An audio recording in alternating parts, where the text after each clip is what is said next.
उसको लेकर इतना परेशान है, तो अभी अरावली जो शील्ड है पूरा नॉर्थ वेस्ट इंडिया का, तो उसमें अभी ऐसा रिलैक्सेशन वो क्या कोई लॉन्ग टर्म और परमानेंट डैमेज नहीं करेगा? अरावली में कोई भी रिलैक्सेशन नहीं दिया गया है। पहली बात, अरावली भारत के 4 राज्यों में है, दिल्ली, हरियाणा, राजस्थान, हरियाणा और गुजरात। टोटल अरावली 39 डिस्ट्रिक्ट्स में है। अरावली की पिटीशन 1985 से चल रही है।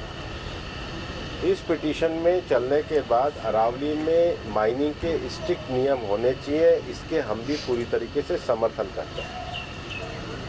सुप्रीम कोर्ट ने चारों राज्यों को कहा कि अरावली की सेम डेफिनेशन होनी चाहिए।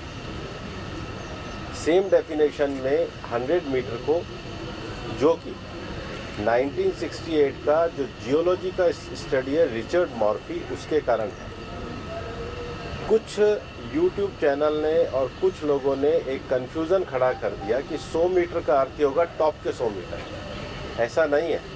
उसका जो बेस स्ट्रक्चर है, जो पर्वत का बेस स्ट्रक्चर है, अगर वो जमीन के अंदर भी 20 मीटर है, वहां से लेके 100 मीटर तक प्रोटेक्शन है।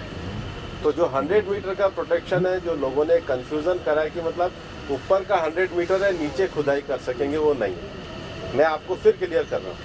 100 मीटर का अर्थ है टॉप 100 मीटर से बॉटम के अंदर तक जो उसका पूरा फैलाव है। पहाड़ी तो ऐसे होती है, तो उसका बॉटम तो बड़ा होता है, जहाँ तक उसका बॉटम जाएगा वहाँ से लेके 100 मीटर तक प्रोटेक्शन है। और अगर एक पहाड़ी और दूसरी पहाड़ी के बीच में 500 मीटर का ही गैप है, तो वो ज़मीन भी अरावली रेंज मानी जाएगी। इस डेफिनेशन के आने के बाद 90% से ज़्यादा एरिया प्रोटेक्टेड एरिया में आ गया। 90% से ज़्यादा।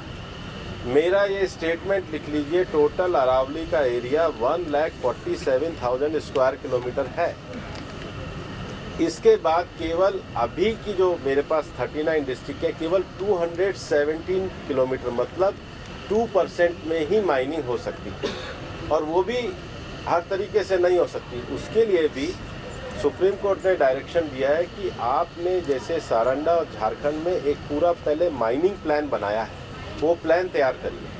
वो प्लान तैयार करने के बाद भी ICFR जो इंस्टीट्यूशन है उसकी परमिशन होगी, उसके बाद ही परमिशन मिलेगी। दिल्ली में कोई भी माइनिंग अलाउ ही नहीं है, ना होगी। मैं फिर दोहरा रहा हूँ, दिल्ली के अरावली हिल्स में माइंस पूरी तरीके से बैन है। अरावली में लगभग 20 से ज़्यादा फॉरेस्ट रिजर्व प्रोटेक्टेड एरिया वो एज इट इज़ रहेंगे। तो reserve area, protected area, even 100 meter भी पहले क्या होता था, जो लोगों ने करा था कि टॉप को छोड़ के नीचे खुदाई करते थे, तो वो एक तरीके से उसके चारों तरफ करते थे। अब वो भी नहीं कर सकेंगे।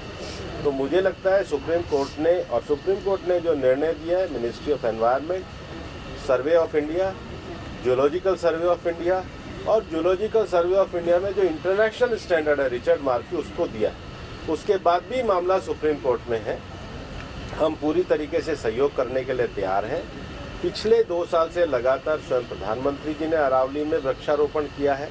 ये सरकार पिछले 2 साल से ग्रीन अरावली का मूवमेंट चला रही है।